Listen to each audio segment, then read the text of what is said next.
Tonight on Steelers Talk, we've got the latest Steelers injury updates. The Steelers did have a practice today, and multiple starters returned to practice that have been missing the last few games. Talk about that at the top of today's show. Then the GOAT himself, Tom Brady, praised Aaron Rodgers on Sunday during Fox's pregame show before the games got started Sunday afternoon. And then at the end of today's show, I'm going to let you guys know why the Baltimore Ravens starting 1-4 to start the 2025 season is great news for the Pittsburgh Steelers. And guys, we are officially moving up the ranks. You guys have probably, if you've been watching the channel lately, known that we are in a race to 100,000 subscribers with Warriors today to be the 7th channel in chat sports history to get to 100,000 subscribers, and we just passed them in the race this weekend. So I want to thank each and every one of you guys for clicking that subscribe button. And if you guys haven't clicked that subscribe button yet, we are just around 1,500 subscribers away from getting that silver plaque from YouTube and becoming the 7th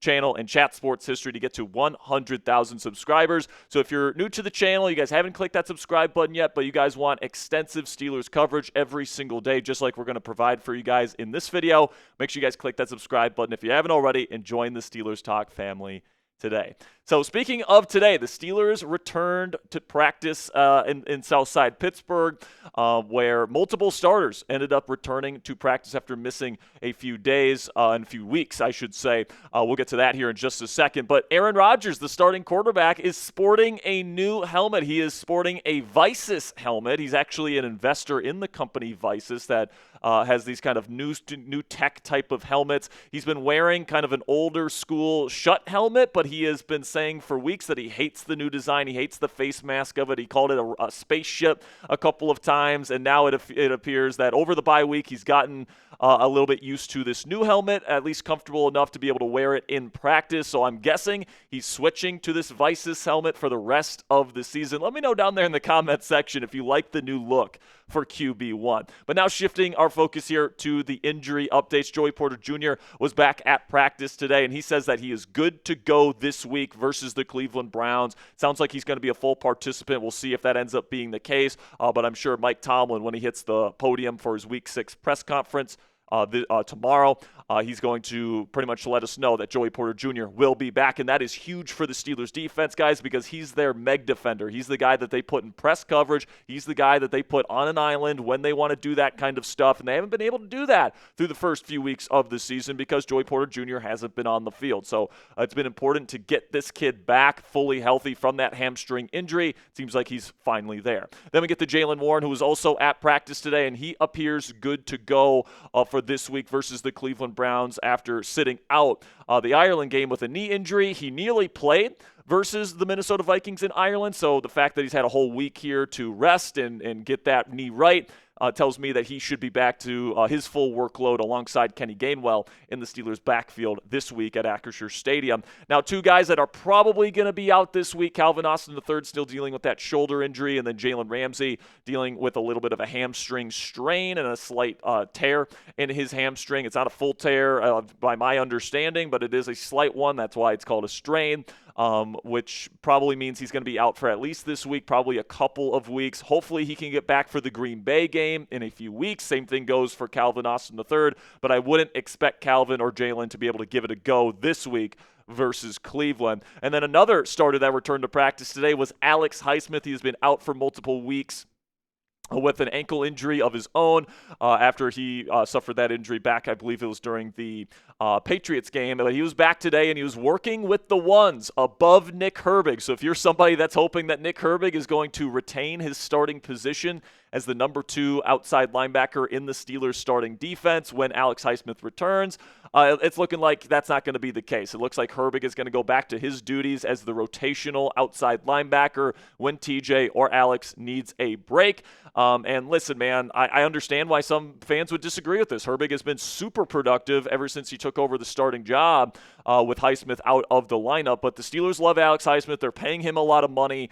And the reality is, even when Highsmith gets back and he is back to being a full-time starter for this team, that doesn't mean Nick Herbig will never be on the field, right? He'll be on the field quite a bit, actually, and my guess is they will have a very healthy rotation of these three outside linebackers, and they will even get creative to find ways to put all three of these players, TJ Watt, Alex Highsmith, and Nick Herbig, on the field at the same time, especially in pass-heavy situations. So even though I do expect Highsmith, when he gets back, it sounds like it'll be this week, that he'll be the number 2 starting outside linebacker, that doesn't mean that we're not going to see Nick Herbig throughout the course of the season. So let me know what you guys think down there in the comment section. Who should start opposite of TJ Watt at outside linebacker moving forward? Type AH if you think Alex Highsmith should be getting the run with the ones, or if you think Nick Herbig has earned the job, type NH down there in the comment section. This will be the pinned comment on today's show. YouTube's about to throw you an ad break here in just a few seconds, and I'm going to tell you about our sponsor today at Prize Picks. And while I'm talking about Prize Picks today, let me know down there in the comment section who you would want opposite of TJ Watt. Now let's have word from our sponsor today at Prize Picks. And you and I, we both make decisions every single day, guys,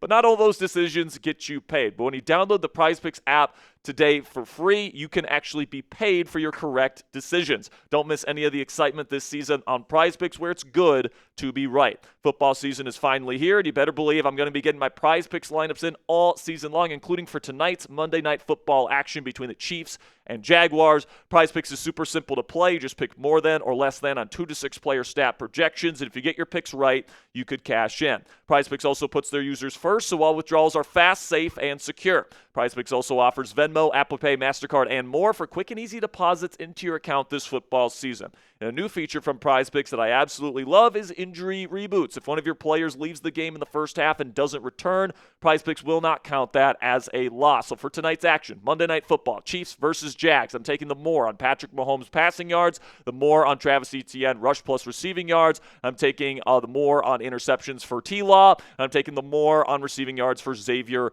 Worthy. If you guys want to get a play in here before they kick things off tonight, you guys can download the free Prize Picks app today and use code CLNS to get $50 in lineups after you play your first $5 lineup. That's code CLNS to get $50 in lineups after you play your first $5 lineup on the Prize Picks app today.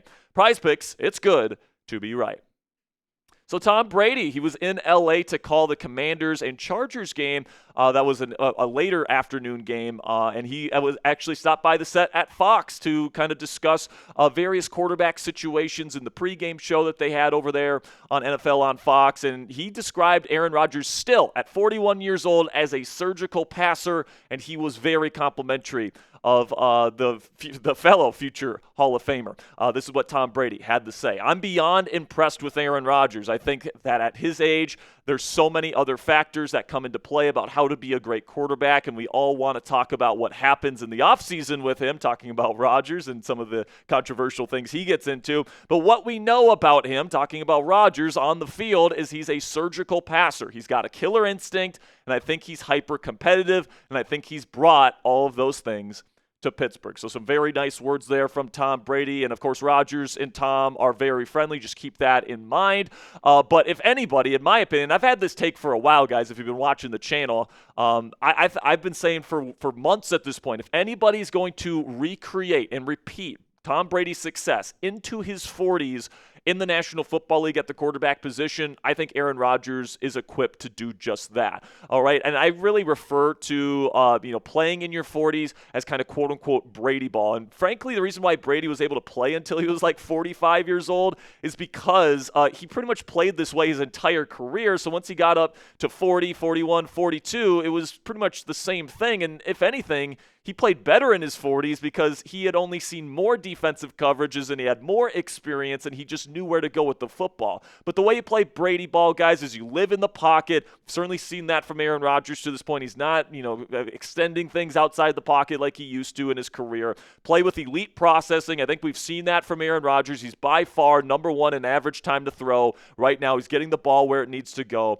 And like I said, getting the ball out quickly. He's protecting the football. Aaron Rodgers has had a couple turnover turnover-worthy throws this season. He hasn't been completely perfect in that regard, but to be frank, Tom Brady wasn't perfect at that either. You just have to be good enough at protecting the football. I think Aaron Rodgers has done a pretty darn good job of that. Right now, the Steelers only have 3 takeaways, and Aaron Rodgers only has 2 interceptions. One of those wasn't even his fault. That was on Calvin Austin III in the end zone right against Seattle. And then just play efficient football. And this is what we've been seeing from the Pittsburgh Steelers, all right? We've been seeing it from the passing game, getting the ball out to playmakers in space. They're number 1 in yards after catch.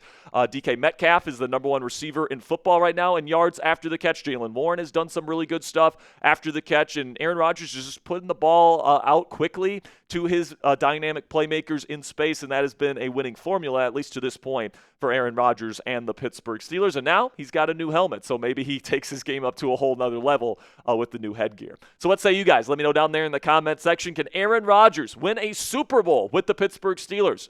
Tom Brady was able to go in his 40s to a new team, and in his first year with that new team, win a Super Bowl. Is Aaron Rodgers capable of doing the same thing this year? Give me a yes or a no down there in the comment section. For me, I do believe it's a possibility. Then we get to our final topic on today's show, where we're going to talk about the Baltimore Ravens starting 1-4 to start their 2025 season. Now, we talked about this a little bit earlier in our AM video, so if you haven't checked that video out, I highly recommend it. We talk about a bunch of different topics surrounding the bye week for the Pittsburgh Steelers, but we also went pretty in-depth here about what the AFC North standings look like right now and why the Steelers are really in the driver's seat, man. You're sitting at 3-1, and you got the Cincinnati Bengals coming off of 3 straight losses. The Ravens have lost 3 straight and are sitting at 1-4. And the Cleveland Browns, I mean, their season's over as well at 1-4. And listen, man, I keep hearing on Twitter, and because I get it, guys. The Steelers had a 5-game collapse to finish their season last year, and people don't want to get ahead of themselves, and they don't want to, count their chickens before they hatch, and all these different things.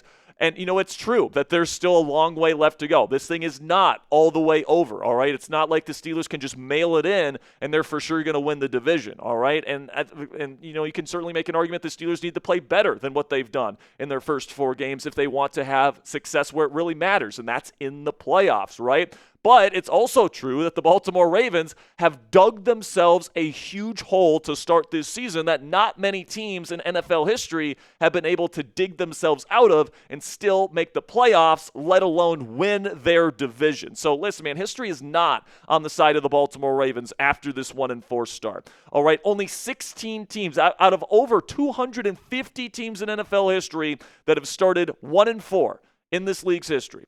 Only 16 of those teams made the playoffs, all right? It's about 3% of the teams that start 1-4 end up making the playoffs. Now, Baltimore has Lamar Jackson. They have Derrick Henry. They certainly have the talent to potentially dig themselves out of a 1-4 start here. But just 3% of playoff teams in NFL history started 1-4 or worse. So this is not in the favor of the Baltimore Ravens to be able to dig themselves out of this hole. Now, I do think that their schedule gets a little bit easier down the stretch, and they do have Lamar Jackson, and they do have Derrick Henry. If they can figure some things out on defense, it's theoretically possible for the Ravens to go on a stretch in the second half of the season and potentially make a push towards the playoffs. But to go even deeper here, guys, because right now the Baltimore Ravens are still favored to win the AFC North over the Pittsburgh Steelers. Only 3 teams in NFL history have won their division after a 1-4 or worse start to the season, all right? And the last team that did it back in 2020 was the Washington Commanders, and they won their division with 7 wins, all right?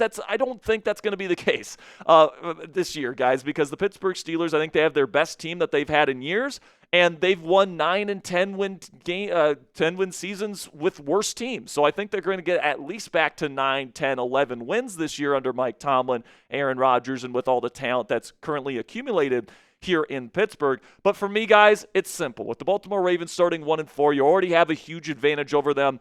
In the AFC North standings, it's really simple to me, guys. As long as the Pittsburgh Steelers do not have another historic collapse like they had last year, they should be able to win the division. And for me personally, guys, I don't think that that's going to happen this year because I think this year's team is better built to win down the stretch, all right? I think once Aaron Rodgers plays more with these weapons, that connection's only going to get better. I think they've found a winning formula with these jumbo formations, which is going to allow them to run the football more effectively. I think the defense, when this unit, especially especially in the secondary, plays together more. I think that this defense will continue to play better and better as the season goes on, as opposed to last year where you start 10-3 and then you get George Pickens injured and you get TJ Watt injured and then you completely fall off the face of the planet. You can't win any of your tough games down the stretch. I don't think that's going to be the story of the Pittsburgh Steelers this year, guys. And frankly, if the Steelers get anywhere, if they get double-digit wins this year, it's going to be very, very difficult after a 1-4 start for the Baltimore Ravens to catch up. So barring an absolute collapse from the Pittsburgh Steelers, I think the Steelers should have a home playoff game this year, which of course increases the chances of a playoff win, which at the end of the day, I think is what we're all searching for. So let me know what you guys think. Down there in the comment section was the percent chance that the Steelers win the AFC North right now. According to ESPN Analytics, the Steelers have about a 63% chance of winning the division. So if you want to make some money, go bet on the Steelers to win the AFC North right now, because right now the Ravens are still favored to win the division in Vegas for some reason. But put it on a scale for me, 0 to 100, 0 meaning no chance the Steelers win the division, to 100% meaning it's already locked up. What is the percent chance that the Steelers win the AFC North this year? For me, I'm going to say it's about an 85% chance as we sit here today. Make sure you guys click that subscribe button if you haven't already. We're going to have more Steelers coverage for you guys tomorrow. We'll have Steelers Talk Live tomorrow starting at 5 p.m. Eastern Time. We'll also have a video go out in the morning for you guys to enjoy. So make sure you guys click that subscribe button to not miss any of our Week 6 coverage right here on Steelers Talk.